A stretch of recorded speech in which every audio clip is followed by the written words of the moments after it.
Hello बच्चों, नमस्कार। मैं हूं नारायण पटेल। आपके अपने चैनल पर आज हम बात करेंगे विद्या ज्ञान प्रवेश परीक्षा 2024, जिसका कि पेपर प्रतिवर्ष बदलता रहता है। कई वर्षों से अब की बार हिंदी का पेपर नहीं बदला है। यदि हिंदी का पेपर बदलते हुए पैटर्न पे आएगा तो आप इन प्रश्नों को कैसे हल कर पाएंगे, वो किस प्रकार के प्रश्न पूछते हैं, उसी के लिए मैंने 2 मॉडल पेपर इसके पहले भी डाल रखे हैं। आज मैं फिर एक मॉडल पेपर लेकर के आया हूं। और यदि ग्रामर को भी सम्मिलित किया जाता है तो पेपर कैसा होगा, तो आइए इसे हम फटाफट शुरू कर लेते हैं।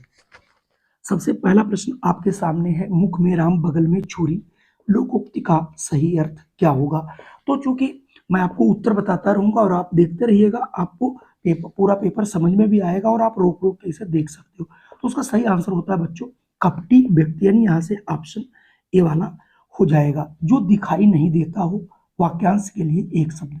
तो जो दिखाई न देता हो, इन सभी ऑप्शनों में जो ऑप्शन बी होता है अदृश्य, मतलब दिखाई न देना, इसके लिए प्रयोग किया जाएगा। अगला प्रश्न आपके सामने है, अगला का विलोम क्या होगा। तो अगला का विलोम बच्चों पिछला होगा। ठीक है, तो यहाँ से ऑप्शन आपको सी वाला लगा लेना है। जल्दी से अगला प्रश्न कमेंट करिए।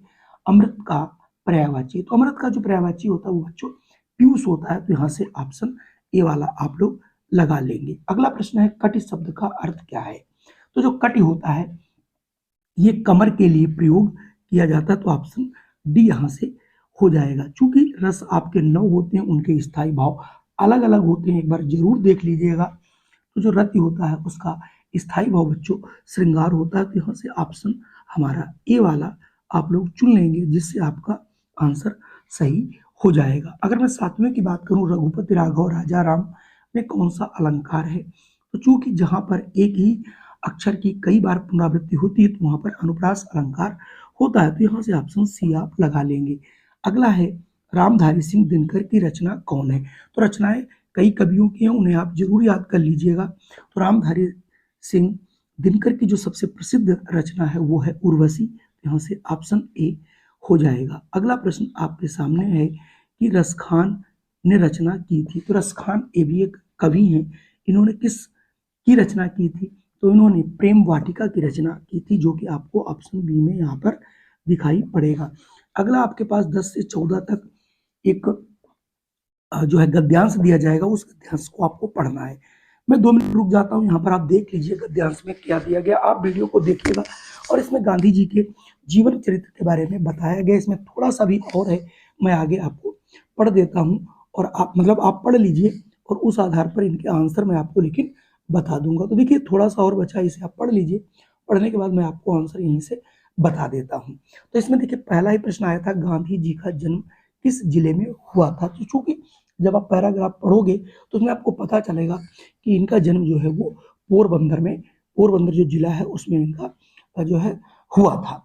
अगला प्रश्न आपके सामने यही देखने को मिलेगा 11, गांधी जी का पूरा नाम क्या है। तो गांधी जी का पूरा नाम भी आपको पता चल जाएगा, मोहनदास करमचंद गांधी। वैसे भी आपको पता होगा क्योंकि आप अगर जीके या जनरल नॉलेज थोड़ा सा भी पढ़ते हैं। महात्मा गांधी जेल कब भेजे गए। तो महात्मा गांधी जो है जेल 1922 में भेजे गए, इसमें जो जिक्र किया गया है।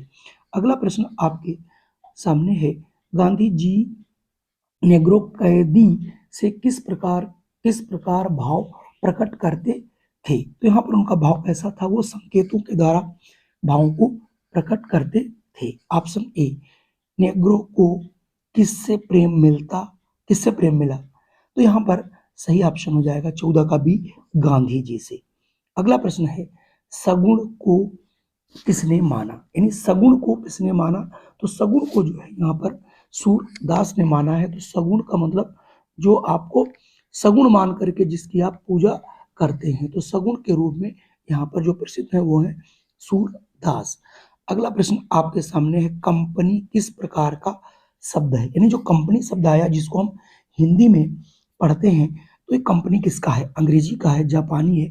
बहुत इंपॉर्टेंट है क्योंकि कंपनी आपने देखा होगा, कंपनी को ही अंग्रेजी का एक शब्द आया है। चांदी किस प्रकार की संज्ञा है। ये तो सभी को मालूम होगा, चांदी जो है ये द्रव्यात्मक संज्ञा यानी द्रव्यवाचक संज्ञा है। अगला है, के लिए कौन सा कारक जो चिन्ह होते हैं उनको आप एक बार जरूर देख लीजिएगा। तो जो कारक चिन्ह है के लिए, किसके लिए प्रयुक्त होता है? ये होता है संप्रदान के लिए। तो यहाँ पर ये संप्रदान हो जाएगा।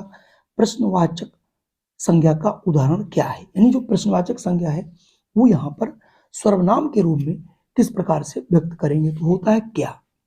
ठीक है, अगला है निर्देश चिन्ह। यानी जब हम किसी को निर्देश देते हैं तो निर्देश देने के बाद लिखा जाता है, तो वो कौन सा चिन्ह लगा करके लिखा जाता है? तो निर्देश के लिए आपका प्रयोग होता है ये वाला चिन्ह। यानी यहाँ से जो ऑप्शन ए है ये आपका बिल्कुल सही होगा। तो कुल मिला के आपके 20 प्रश्न आएंगे, जिसमें ग्रामर के 15 नहीं 15 तो 10 मिलेगा जरूर, यदि ग्रामर का पेपर आया तो। अगर वीडियो पसंद आया हो तो इसे लाइक जरूर कर दीजिएगा, एक छोटा सा कमेंट, और अगर चैनल पे पहली बार हो तो इसे सब्सक्राइब अवश्य कर लीजिएगा। इस प्रकार की वीडियो दैनिक रूप से इसमें अपलोड की जाती हैं। जय हिंद, वंदे मातरम।